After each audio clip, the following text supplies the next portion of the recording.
Hey everyone, and thanks for tuning back into Dad's Budget Bites, that kitchen where budget meets flavor. Today we're going to be making the creamiest, garlicky, velvety smooth whipped potatoes possible. So if that sounds like your kind of thing, please stay tuned and let's get into it. I always like to show you the ingredients up front so there's no surprises and you know what you're getting into. So first on the line we have 4 pounds of potatoes. Then we have 3/4 of a cup of whole milk. Next up, a full stick of butter. And then you probably want some additional butter also for the way end. A full garlic bulb. Secret ingredient, sour cream. We have about a half cup of that. Salt and pepper to taste. And then to garnish this and finish it off at the end, we have some chives. This big bulb of garlic, we're actually going to roast right in the oven. So the first thing you want to do is warm up the oven, get that going. Anywhere between 350 and 400 degrees. If you're using convection mode, you want to knock off about 25 degrees. So I'm using convection and I set it on 360. And after that, while that's warming up, what you want to do is you want to cut off the top part. You want to peel the outer skin as much as you can while still keeping the individual cloves intact. And you want to keep this bottom part on too, because that kind of holds everything together.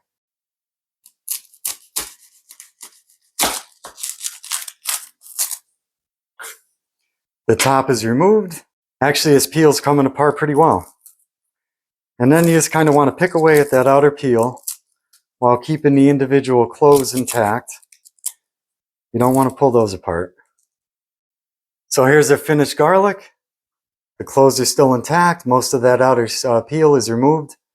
And now what you want to do is get a piece of foil and then drizzle it with just a little bit of olive oil.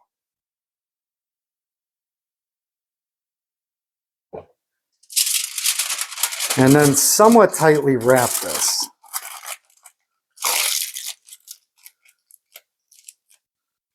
Like so. Our garlic is now wrapped up and ready to go in the oven. So I'm going to give this anywhere between 30 and 40 minutes. Once it gets close to a half hour, I'll check on it. What you're looking for is the garlic to change to a nice golden brown color and then also soften up a lot in the oven as well. So I'll pop this in and we can move on to the next step. The best thing about roasting the garlic in the oven, besides the amazing flavor that it adds, is that it really doesn't take any additional time. Because while that's in the oven doing its thing, we still have to peel, chop up, and boil our potatoes. And by the time we're done doing that, the garlic should be done. And if you prefer the natural, more potent taste of garlic, what you could always do is give your garlic cloves a good smash, peel them, and then drop the individual cloves right into the potatoes when you boil those.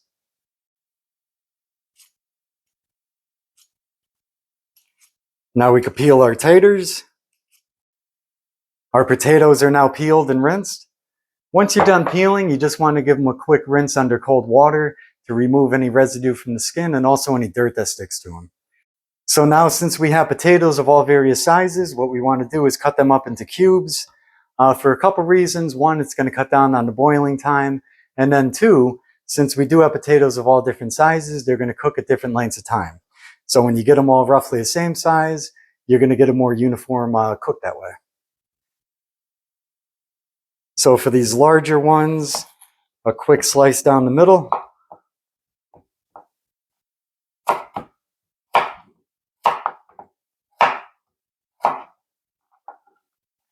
And then cubes about yay big.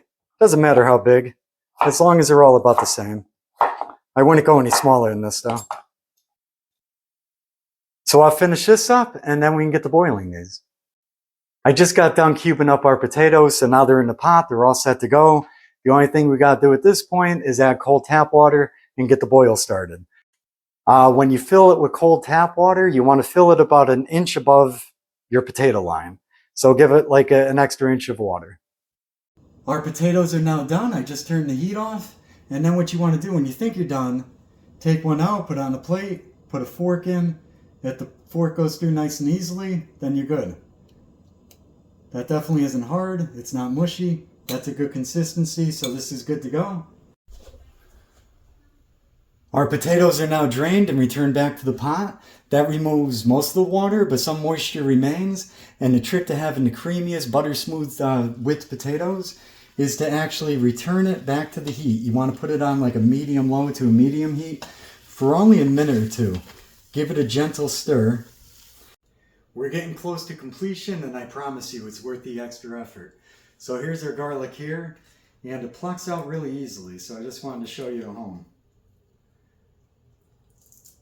So you peel back the remaining peel, and it pops right out. Peel back the remaining piece of peel, pops right out. And it looks and smells amazing. This is going to add such a level of flavor. We're getting so close now, can you almost taste it? And with Easter around the corner, maybe you want to snag up the mashed potato side dish before somebody else does. Impress your friends, impress your family. This is going to be a hit. We have our garlic here. Again, that looks phenomenal. So we could add that in. We have our butter. Add that in. Oh, you want to use room temperature butter, by the way. You don't want it hard. Same with the milk. You want to use room temperature milk or warm milk even. I'm using salted butter, so I'm not going to add a whole lot of salt. Some pepper, pepper to taste, as much or as little as you want.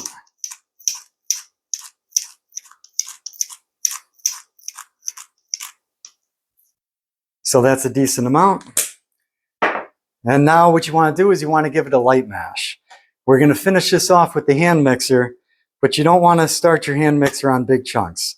So you just want to give it a light mash, break up those pieces, and it will make it more manageable for the hand mixer without over mixing it, because you don't want to do that either. If you over mix, it really brings out the starches, and then you're going to get gummy potatoes. So for this, what you want to do is break out your hand mixer with the beater attachments. You don't want to use the whisk ones ideally. The beater attachments work better. You want to start with a low speed and then raise it up gradually to a medium speed. The whole whipping process here should take about 30 seconds, give or take. A lot of it is just based off look. Once the lumps and everything are out and it's at a nice, smooth, velvety consistency, then you know you're done.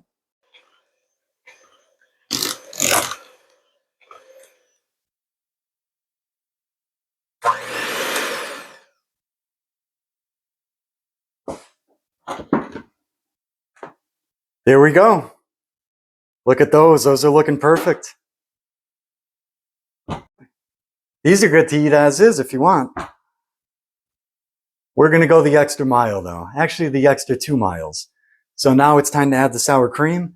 You don't want to beat the sour cream. Ideally, you just want to add that and fold it in.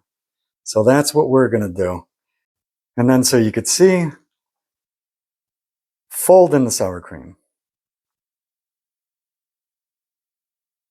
The sour cream's nicely incorporated. It's looking and smelling phenomenal. I wish you guys could smell this. So now because we're going the extra 2 miles, you want to get your oven safe pan out.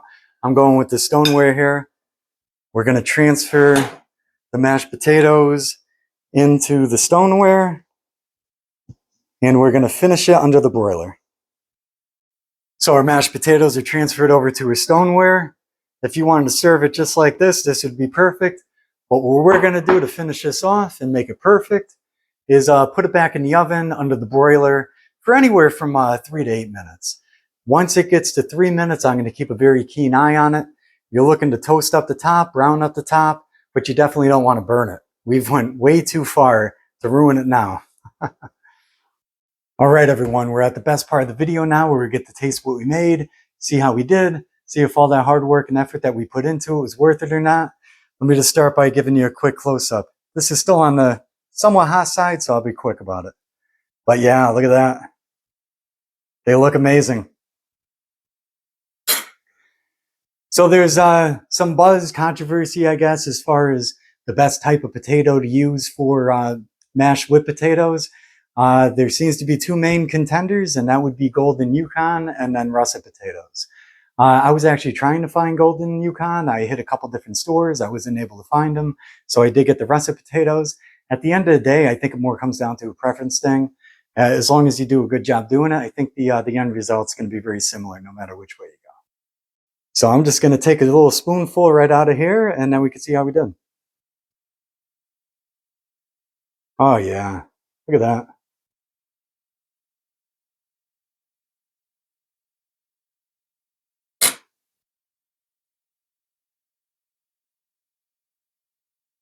Flavor explosion. Flavor explosion. Probably the best mashed potatoes I ever had. And I'm being very honest with you. Just amazing flavors, amazing consistency, amazing textures going on. Give this recipe a shot. You know, feel free to, go off the guided path if you want to take your own direction on it. So now we could set these aside. This is a hit. And set up the next video. So we landed on side dish wrap last time. That's what prompted us to make these amazing garlicky whipped potatoes. Now we can give it a good old spin and see what we have in store for next time. Round and around. Where's it going to land? What are we going to get? What's that, lunch? All right, we're doing lunch next time. Please be sure to tune in for that. If you got anything out of this video, please hit that thumbs up. I certainly do appreciate it. Share it with your friends and family. Drop me a comment. I always love hearing your thoughts, hearing your feedback. And if you haven't done so already, please subscribe. And then lastly, hit that notification bell for future videos. Until next time, I'll see you all next time.